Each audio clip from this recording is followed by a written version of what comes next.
series sponsored by Taikiops and Cyberhawk.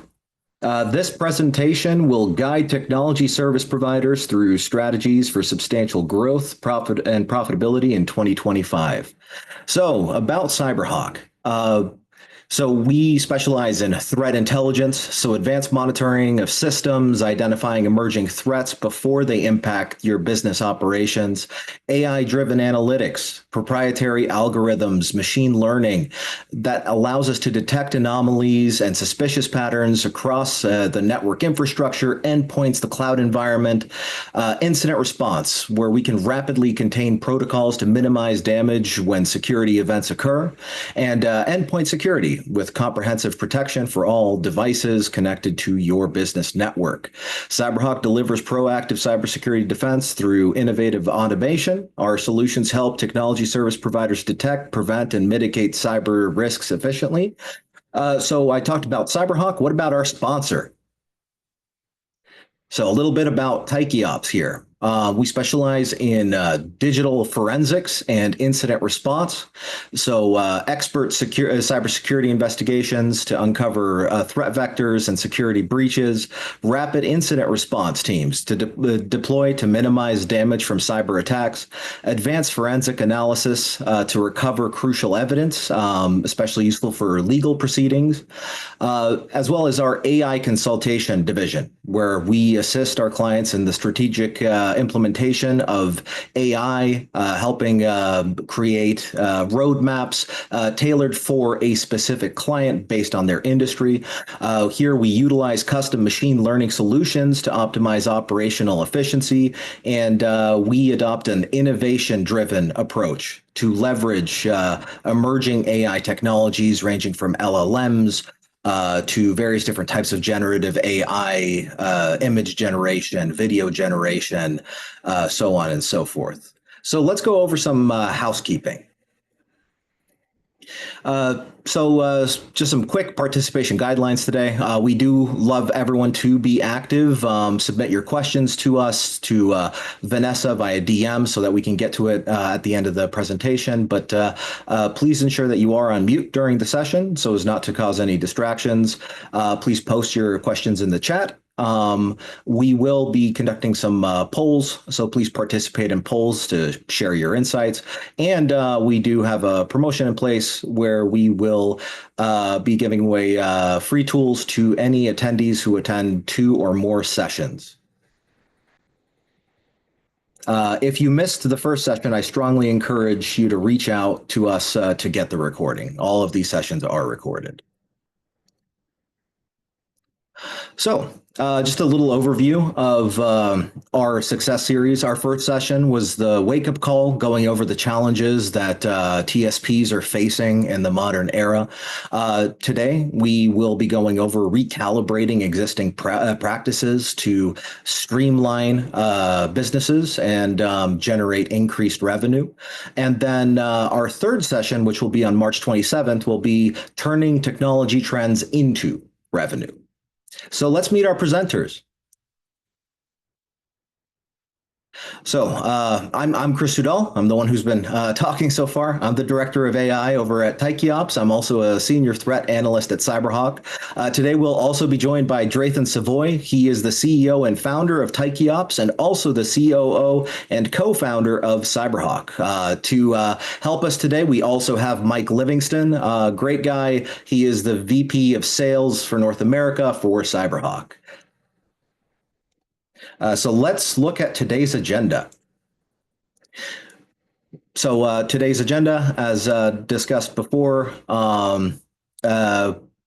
we are going to review what we did on session 1, so 2 weeks back, going over customer realities, understanding the challenges as well as the requirements that customers need, as well as going over technology service providers to explore the TSP landscape and opportunities, as well as ways to recalibrate for success by looking at trends to generate profits in 2025. So what did we talk about on February 27th? So we mainly focused on the challenges of 2024, examining the obstacles that caused sales to stall. We looked at some growth strategies. We explored approaches to overcome these challenges, as well as tech trends, where we identified emerging technologies that can drive growth. But we can't drive growth without understanding our customers and their realities. So, regarding customer realities, customers, they're looking for the lowest price. They want the maximum value at the minimum cost. I think that's been a point of contention for many of us, where sometimes there might be even some unreasonable requests there for how low the price can be. They expect a great service. They expect our teams to be responsive, helpful, and supportive at all times. Budget security, they want us to be robust within our cybersecurity approaches without breaking the bank. And they require total expertise. They will assume that you are the expert when dealing with them, that you know everything. But we all know that nobody can know everything. Technology, cybersecurity, it's a massive, massive landscape. So obviously, we do constantly need to be bringing in specialists, partners, to help us get a more comprehensive view of the landscape. So these are the expectations that customers had when offering as a commodity. You should always work to position yourself as a resource. And in order to do this, you must understand your customers' goals. So, what are these customer goals? There's business growth.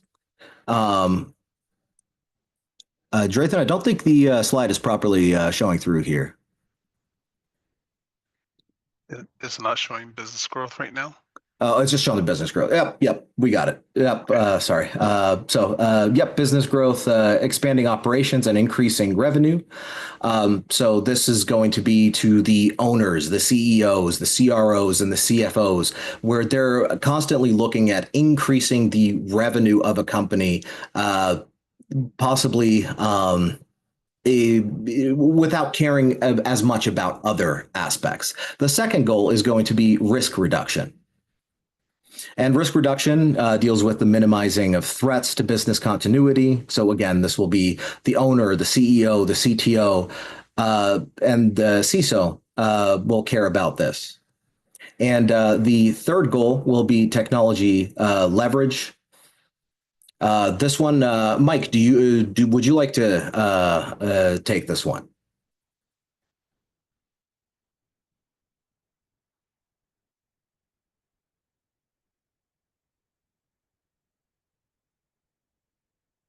Okay, no problem. I can take this one. Technology leverage. So using tech to advance strategic objectives. Most will care about this. The fourth goal is customer satisfaction.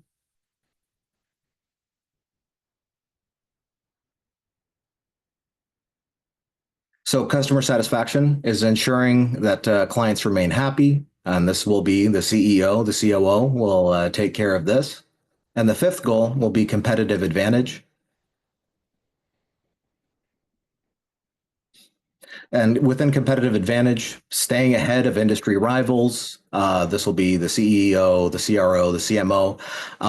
The sixth goal will be knowledge protection. And this is mainly appearing tech savvy to teams, board members, partners, peers. And to interact and advise C-suite executives, we prefer to use the term technology service provider.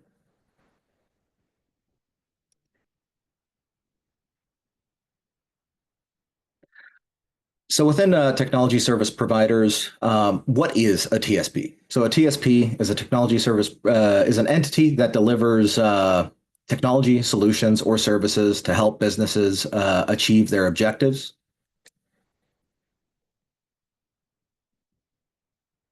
And areas covered by technology service providers are telecommunication services, so also abbreviated to TSP, but these will be offering VoIP, data, and network connectivity solutions. Next will be the managed service providers, so the MSPs providing ongoing IT management and support services. Then we'll also have application service providers or ASPs, where they primarily focus on delivering software applications via the cloud. Next would be the storage service providers or SSPs, offering data storage and management solutions. And then we also have internet service providers, ISPs, providing internet connectivity and related services. For the next few slides, I'm going to focus on TSPs and MSPs, which are the bulk of our audience. So, regarding hosted VoIP services, hosted VoIP solutions enable businesses to communicate effectively while reducing costs and increasing flexibility. If you are a VoIP provider, more than likely you're offering looks something like this. Regarding call distribution, music on hold, business continuity setup so that if something fails, calls can still come through, mobile application integration so that remote workers can still access their business lines, number presentation, etc. So there's a lot of features here within telecommunications. Now, this looks just like your competitors. So there's a lot of features, but most telecom companies are offering these features. And the trend in this field is not as strong as others. So what about MSPs?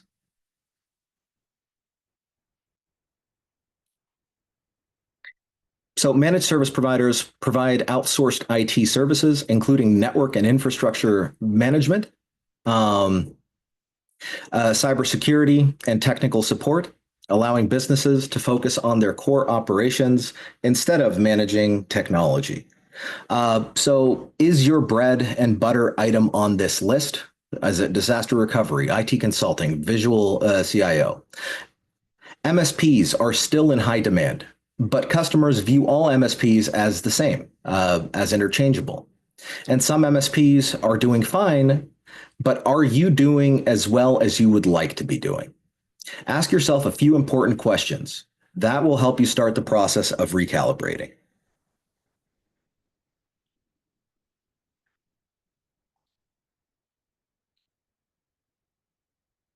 So, some critical questions for TSPs.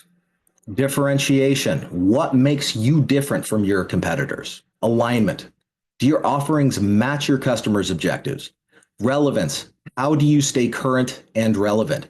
And value creation. What technologies will give customers the competitive advantage? I think it's important to note here that when we look at these questions that we're asking ourselves, is something that we need to deep dive into. And that's really important because most of the people on this call are business owners. And one of the things we looked at, whether you're MSP or a VoIP provider or an ASP or ISP, is what makes you different, in terms of you being able to compete against other people. And if you're not able to compete, then you're forced to compete on price. So Chris is gonna mention a few of these things, but I want to make sure this is a very, very important point that gets to the heart of recalibrating is what makes you different. Are you matching what your customers want, and are you talking to the right people? I'm sorry, go ahead, Chris.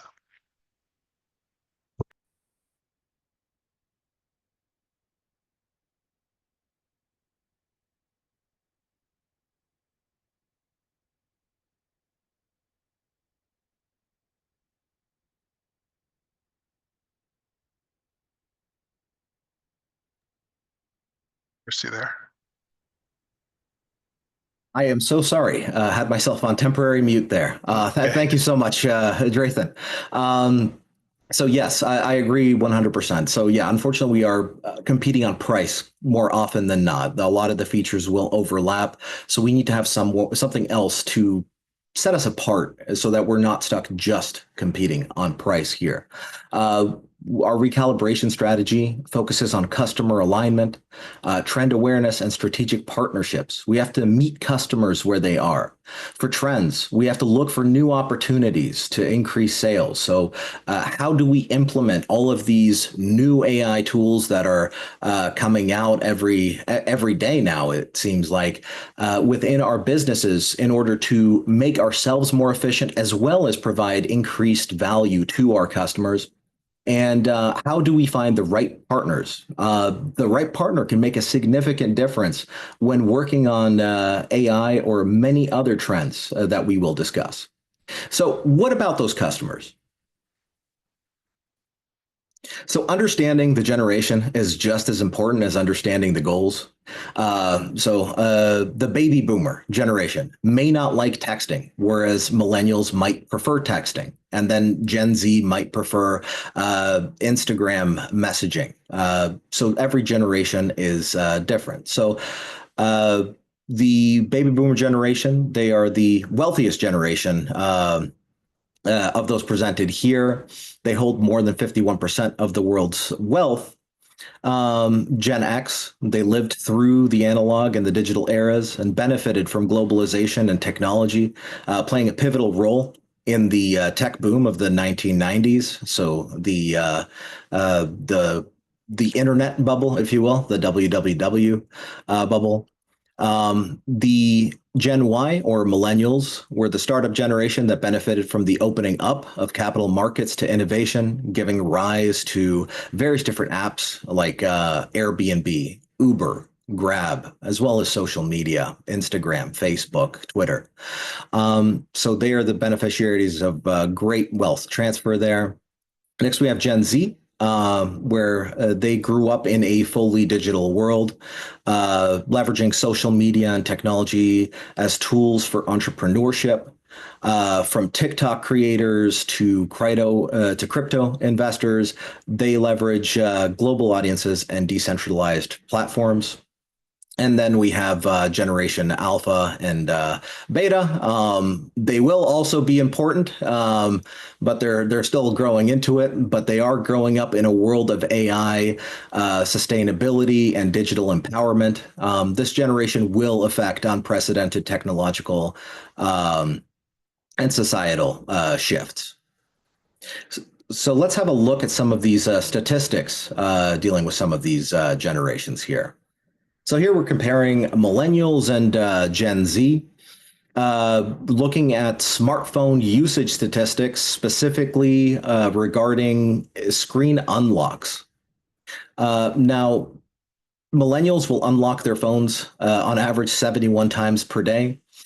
Gen Z, an average of 82, and Apple users 80. Something I would like the audience to try on their own. So these statistics are available on your own phone. I have an Android device in front of me right now. By going into settings and digital well-being, I can see the amount of screen unlocks that I've done within a given day or a given week. And it's a neat tool to show you some statistics, and you can check your own devices, see if you fall below or average some of or above some of these generational averages here. And these statistics will reveal how deeply integrated smartphones are in our daily life. They create massive opportunities for TSPs to develop mobile-focused solutions.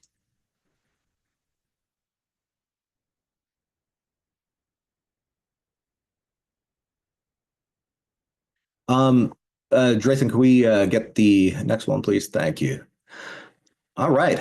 So the long waves of innovation. So Joseph Schumpeter's theory of innovation cycles from 1942 introduced the concept of creative destruction. So when new technology arises, it replaces old system. So the Industrial Revolution gave us our first factories.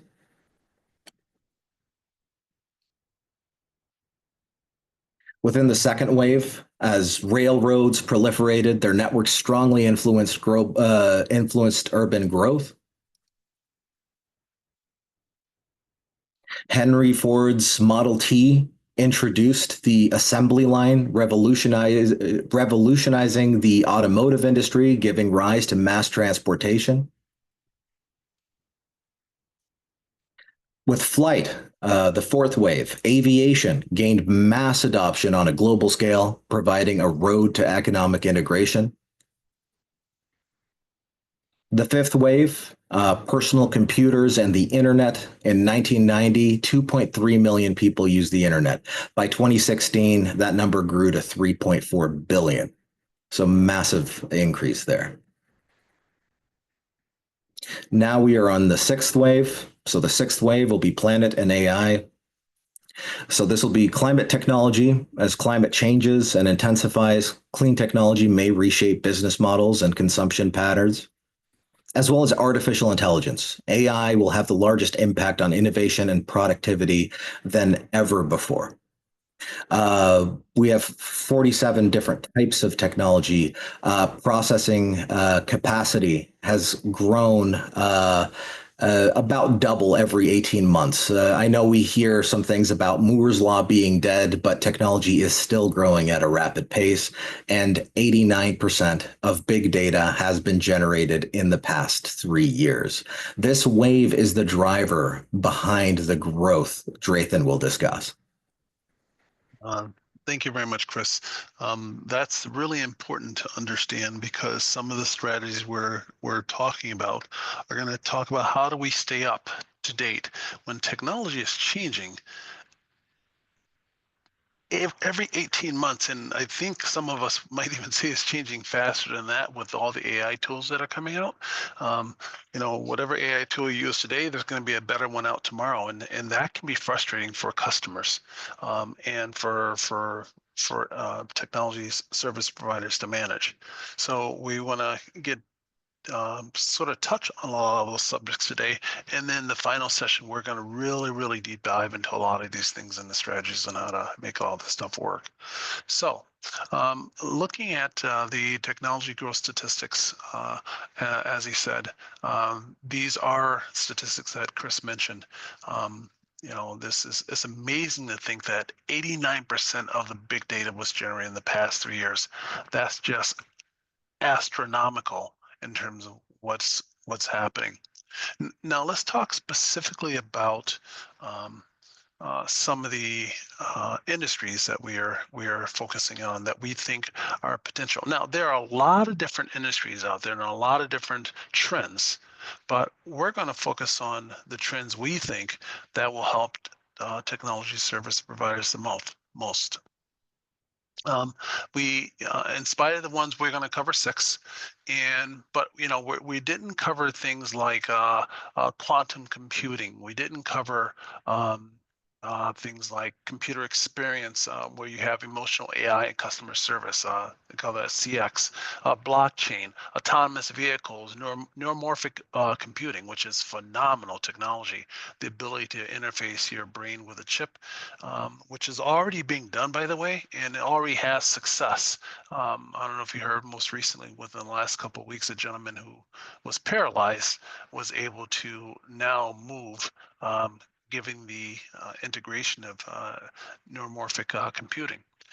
Synthetic media, and we've seen a lot of that, digital twins, if you're using Synthesia or anything like that. Nanotechnology, digital holographs, all those are technologies that we know, and there are many more, but those are also trends also, and all those are being driven by a lot of the things we're going to be talking about.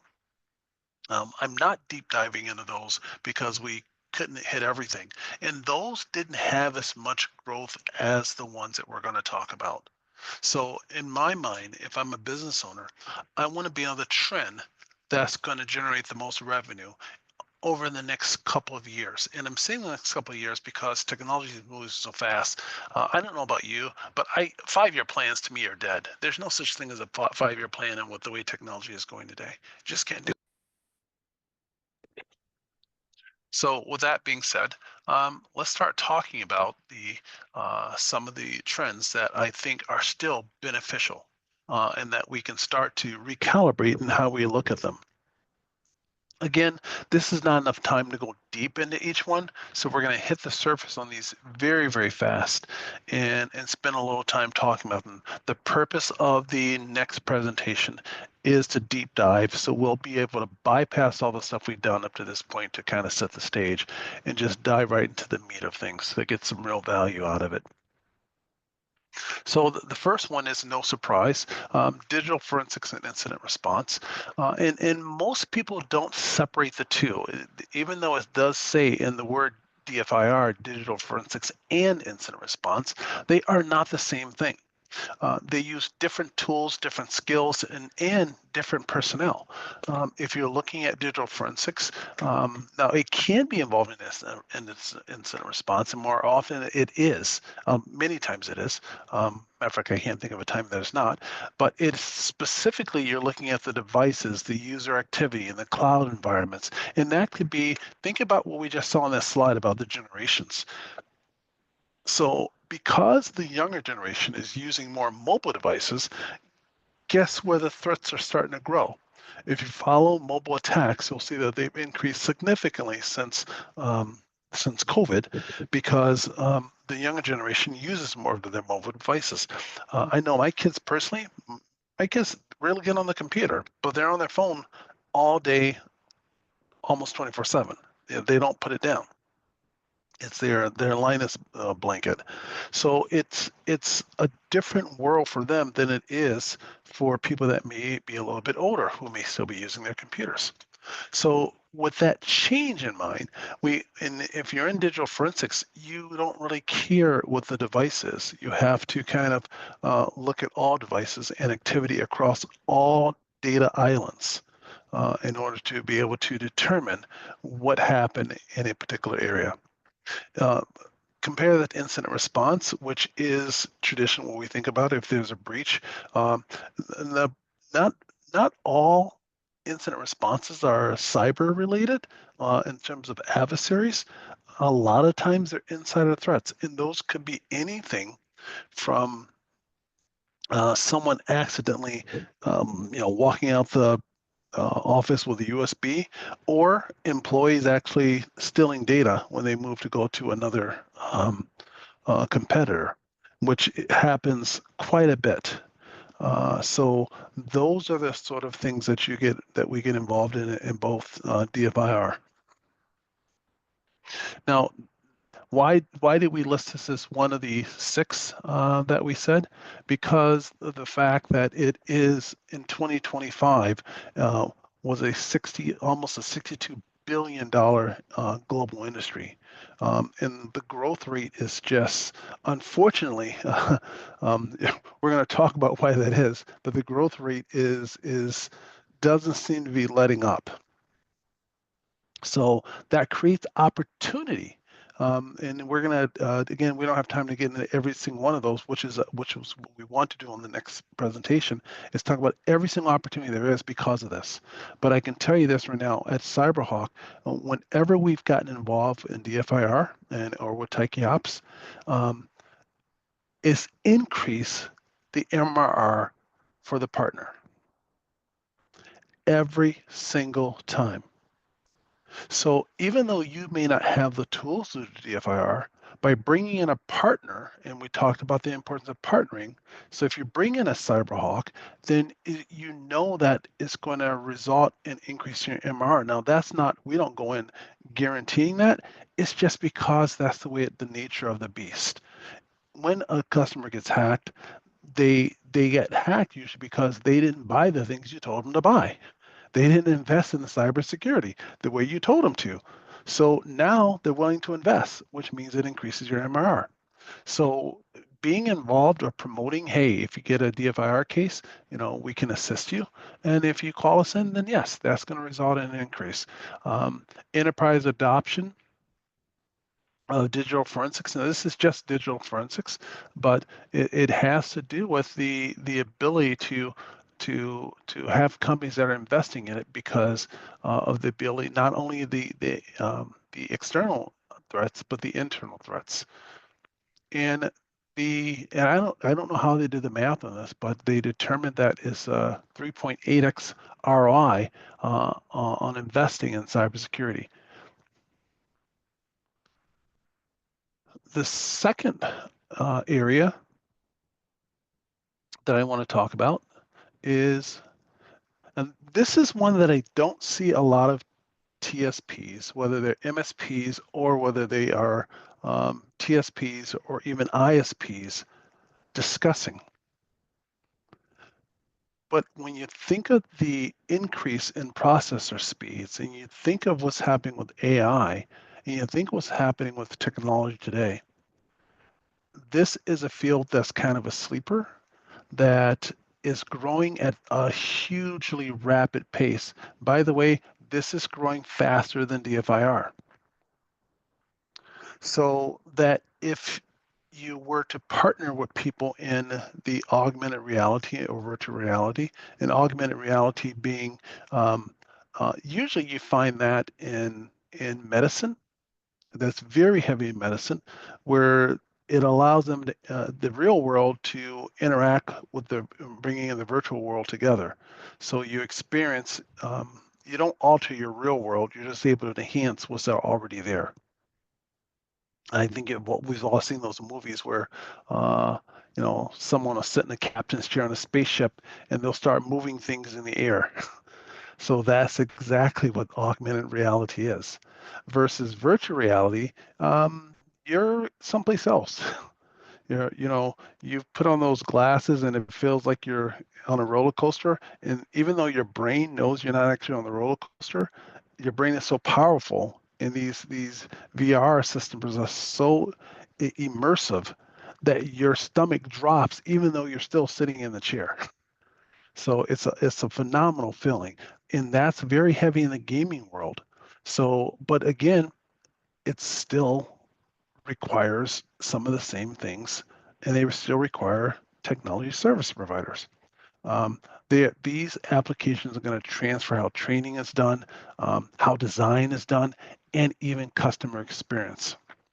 They even develop bodysuits that and they're going to get better and better over time, so that you can put a bodysuit on, so that if you're actually putting on a VR headset, you can experience the wind. If the car gets hit, it dents your side. If there's a cool breeze or if there's water, you'll feel that sensation. So the experiences in VR are getting more and more intense.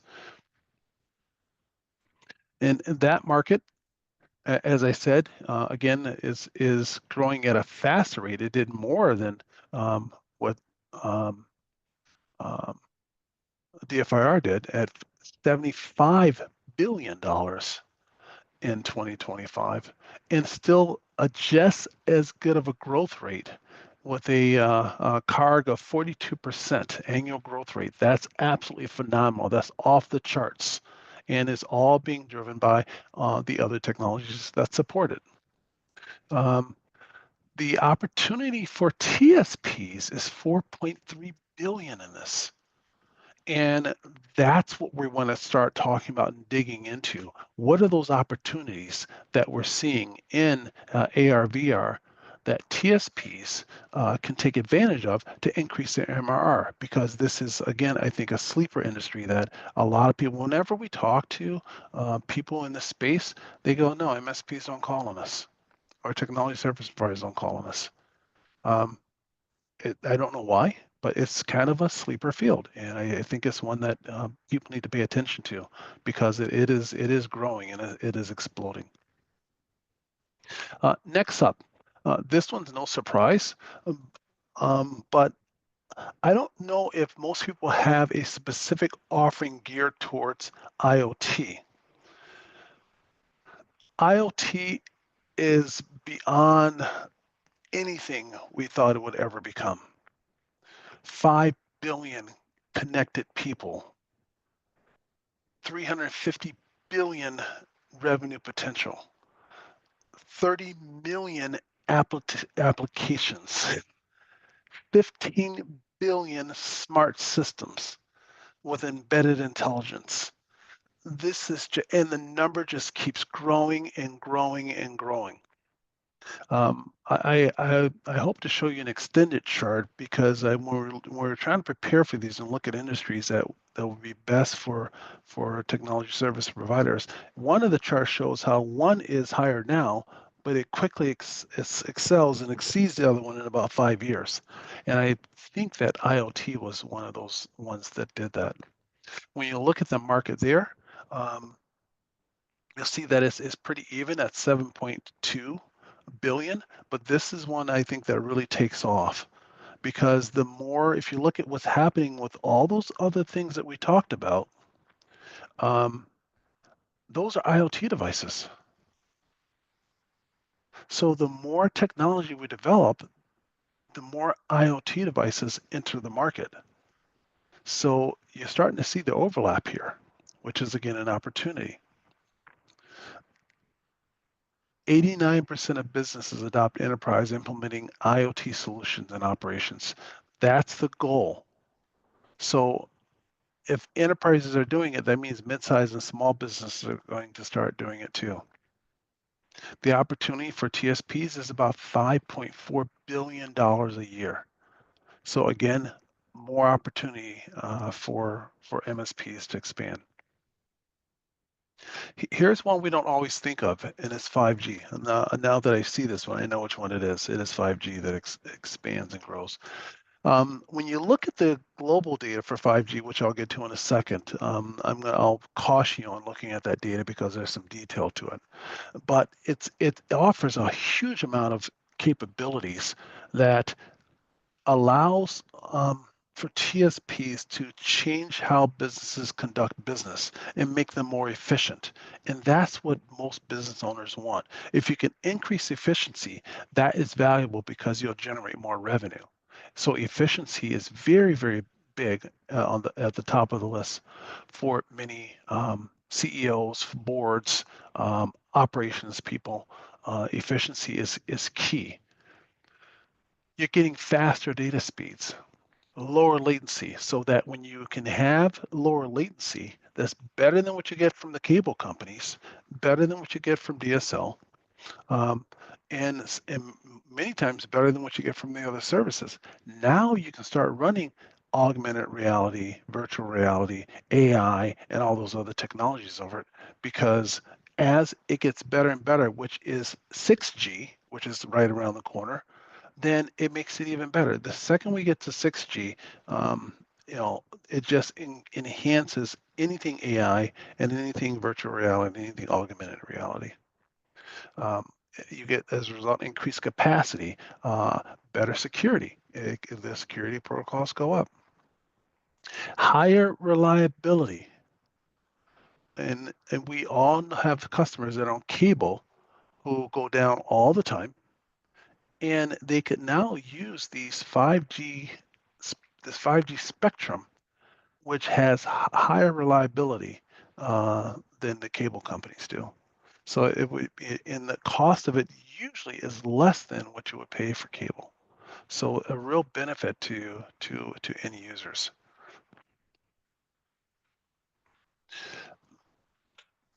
This market did $200 billion in 2025. Now, here's the catch of this, and this is a caveat. The US has always been behind the world in mobile devices. I remember when I was in Sri Lanka back in 2000 and I want to say 2004, 2005. Now in the US here, our coverage was still pretty crappy. Um, but I was in the jungles of Sri Lanka and could get a full cell signal with no drops and no issues whatsoever. We are still playing catch up to the rest of the world in terms of cellular coverage and technology. So when you look at the 5G markets around the world, the US is not at the top. Um, the Asian Pacific is is leading the way in 5G. So we are still playing catch up. We will, but this is when you start to see these numbers. Matter of fact, it's hard to find data on global use of 5G here because we're just now starting to use it. within the past couple of years, whereas other countries started using it, 10 years ago. So we're still playing catch up, but it does have these very, very high performance gains, and it is going to continue to grow. And I think it's something that we need to be aware of and know that it's available. Many of you have probably seen the offers from providers that will offer you 5G to replace your current internet in your business because it has higher capacity, higher reliability, and faster speed. And a lot of people are hesitant to switch because they know it's cellular. They think cellular. They're not thinking of it as a new technology. And we, as advisors to our customers, have to make sure they understand this is a new technology. This is not just wireless. This is a brand new technology that you should be taking advantage of. I've seen many of the customers that have made it their primary and completely. If you go a year and you don't go down, what do you need the Comcast for? What do you need, another service for that's more expensive? So, and then the next area, no surprise here, cybersecurity. And again, you're gonna. I think there's a slide about this later, but you're going to realize that all these things I'm talking about kind of fit together. And new technologies equal new risk. If you look even what happened as recently as a few weeks back with DeepSeek, they were released on one day and a week later or so, they got hacked. They're not the only ones. A lot of companies that are producing AI are not doing it in a secure manner. Now think about that. People's goals. Think about going back to that chart that Chris is talking about that talks about what owners want. People that are producing these AIs are owners too. They want to generate profits. They are driven by generating profits. So security is a lower priority. Again, looking at a previous slide, the pace of change. Every 18 months, can you imagine the amount of fun the hackers are going to have with all this stuff that's coming out that's not going to be secure? I think if you didn't do well in cybersecurity, you will starting this year. And I'm going to predict that we're going to see more hacks this year than we've ever seen.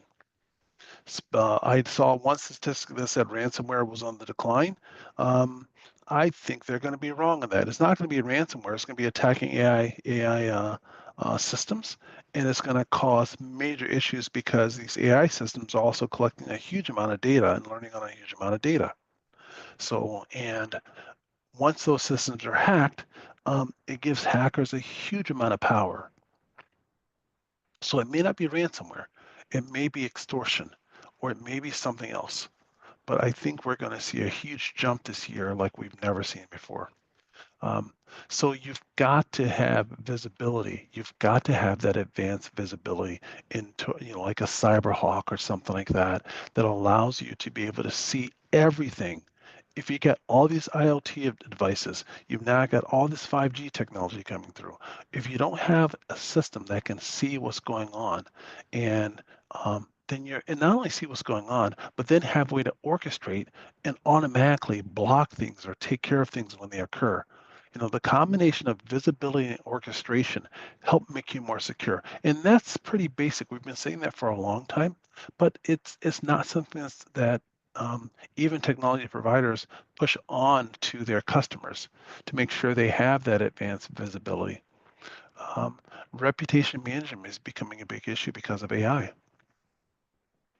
I can't tell you how many times we're seeing customers who have you can put up a website in 5 minutes that's like Amazon, that looks like UPS. Literally, you can do it in 5 minutes. And you call it USP or UPSS. And if you don't have the systems in place to be able to identify those and remediate those for customers and high profile individuals, then you're going to miss out on an opportunity. You're making customers safer, but the all the stuff that's available in AI to duplicate things, to take over someone's identity, is something that we're going to see a lot of this year. It's already happening. We're already seeing a lot of it. It's going to explode.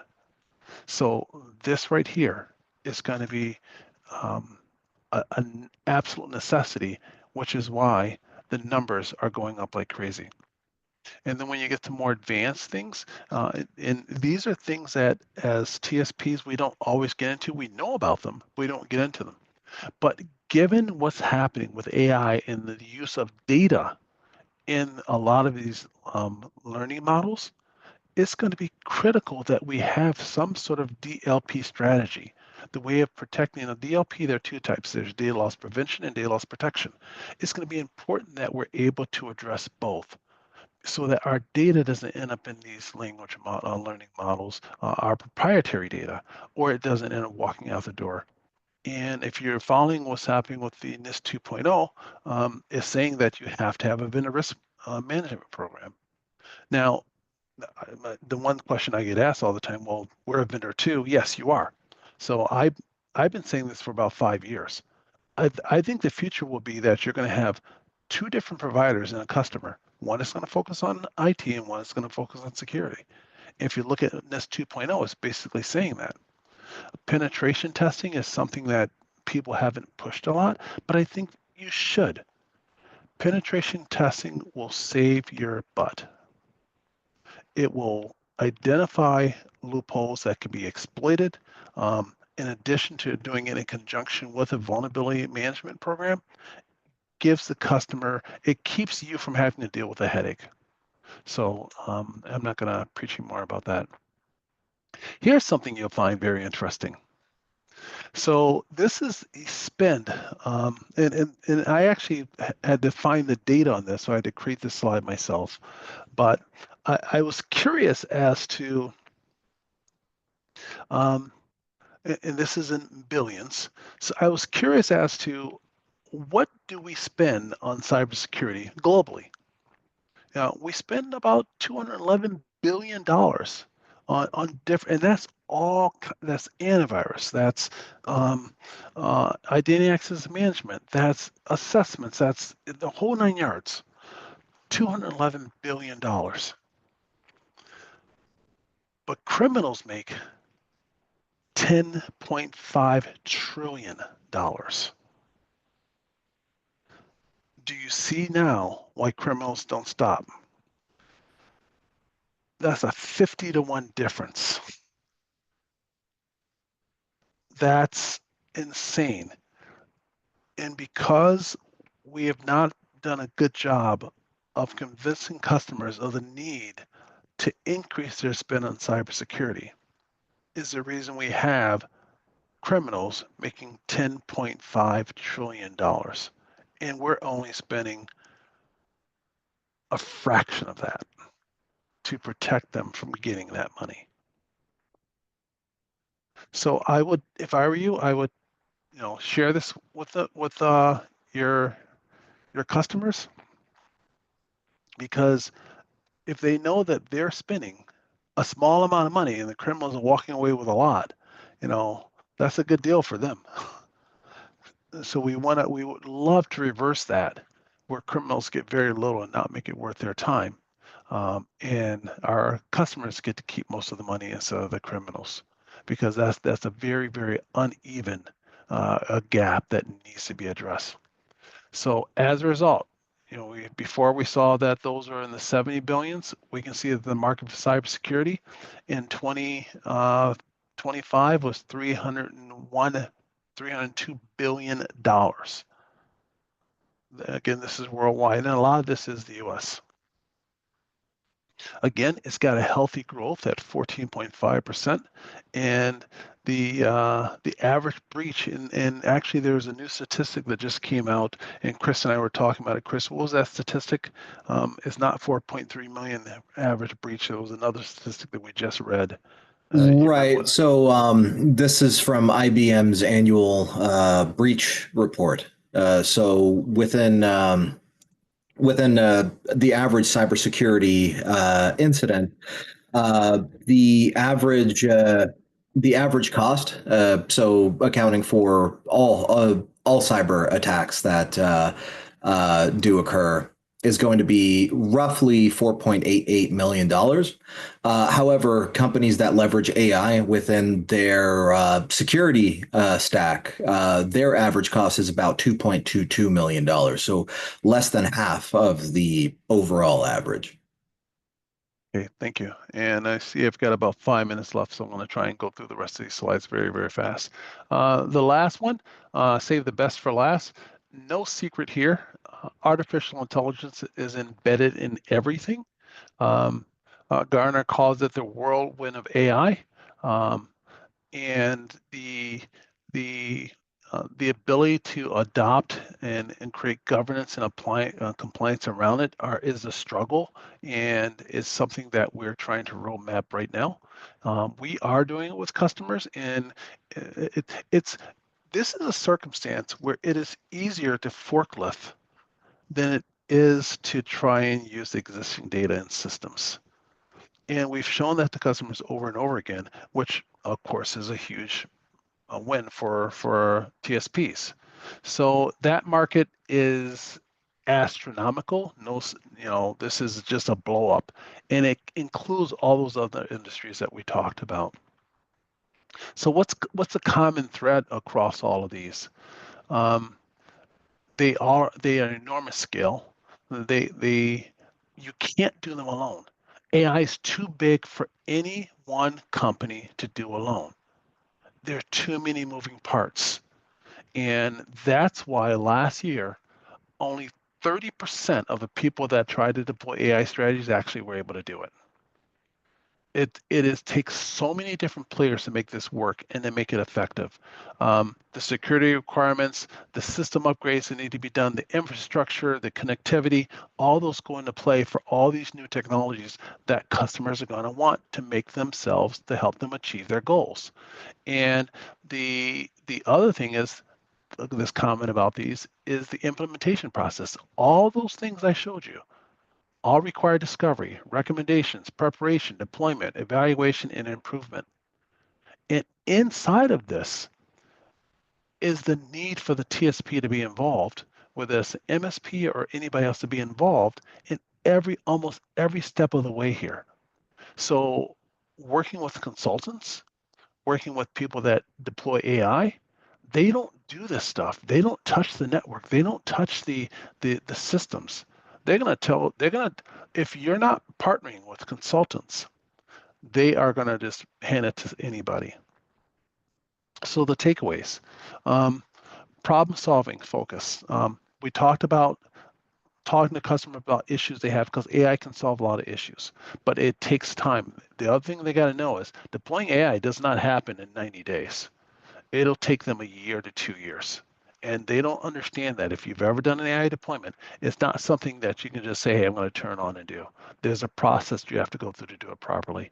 Um, by deploying these technologies that we talked about, it helps future proof the business, and helps to differentiate yourselves, so you're not walking in talking about the same things as everybody else. And it's an interactive approach where you're engaging with customers to understand their unique needs. Um, Chris, I'll turn it back over to you and we can wrap this up. Sure thing. Thank you so much, Drayton. So we are running very short on time here, but I would like us to at least field a few of the questions that we've received so far. So we've gotten some good ones here. So here's actually a pretty good one. How can things like Chat GPT and AI be used in my business to help me?